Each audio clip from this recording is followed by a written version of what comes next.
পরিবেশ বান্ধব কেঁচো সার উৎপাদন করে স্বাবলম্বী হয়েছেন মাদারীপুরের রাশিদা বেগম। সারের সাথে উৎপাদিত কেঁচো বিক্রি করছেন তিনি।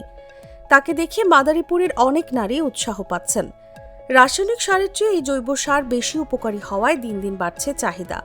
খোঁজ নিয়ে জানা যায়, মাদারীপুর সদর উপজেলার পাঁচখোলা ইউনিয়নের মহিষের চর এলাকার আনোয়ার হোসেন হাওলাদারের স্ত্রী রাশিদা বেগম।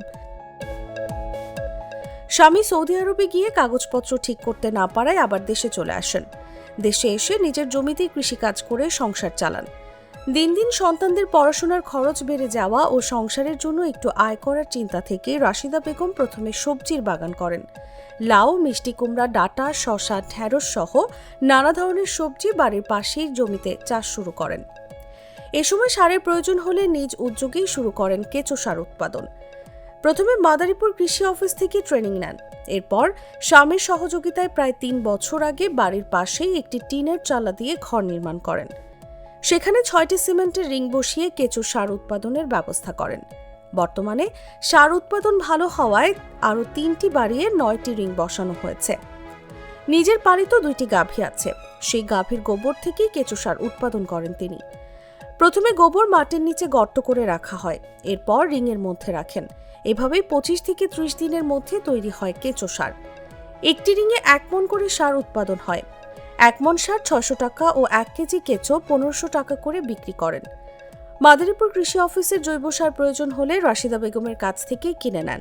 এছাড়া তার তৈরি সার এলাকার মানুষও কিনে নেন।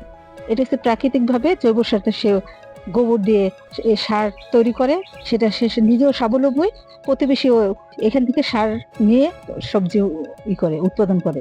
দিনে দিনে চাহিদা বেড়ে যাওয়ায় রাশিদা বেগম এখন স্বপ্ন দেখছেন সার তৈরির ঘরটি আরো বড় করে রিং বাড়িয়ে উৎপাদন কয়েক গুণ বাড়াবেন। এই গোবরটা 15 থেকে 20 দিন বা 1 মাস একটা গর্ত করে ওই গদের ভিতর টিনে চালা দিয়ে ওই জায়গায় রাখি। ওই জায়গায় রাখার পর গোবরটা একটু শুকনো হইলেই আমি গোবরটা রিঙে উঠাই। রিঙে উঠানোর পর ওই 2 গামলা গোবর দেই, আবার কতগুণ কেলার খোল পচা দেই। দেওয়ার পর আবার গোবর দেই। দেওয়ার পর গোবর ভরপুর হইলে এরপর ওই আর উপরে কেঁচো ছাইরা দেই। 1 মাস বা 1.5 মাস যায় সারটা হয়। সারটা হইলে সারটা চালি। চালার পর আমার এলাকায় বেশিরভাগ বিক্রি হয়ে যায়। আবার আমি উপজেলায় যখন ফোন করে লাগে, তখন আমি অটো বইরা বা ভ্যান বইরা আমি উপজেলায় দিয়ে আসি। আর আমি এই সারটা করে অনেক ভালো আছি, আমার সংসারটা অনেক ভালো আছে। প্রতি মাসে আমার অনেক টাকা ইনকাম হয়।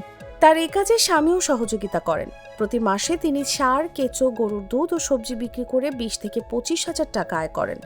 সেই টাকা দিয়ে সন্তানদের পড়াশোনার ব্যাপারে সহযোগিতা করেন। আমরা আমার স্ত্রী জৈব সার চাষ করে, আমরা খুব উন্নতিতে আছি। এই জৈব সার সবাই নেয়।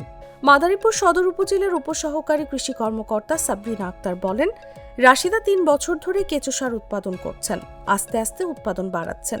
তার সবজি বাগান আছে। নিজেই সার উৎপাদন করে নিজের চাহিদা পূরণ করে আবার বিক্রিও করছেন। এতে তিনি আয় করে স্বাবলম্বী হতে পেরেছেন। তাকে দেখে আরও নারী এ কাজে উৎসাহ পাচ্ছেন। আমাদের পক্ষ থেকে সব ধরনের সহযোগিতা করা হবে।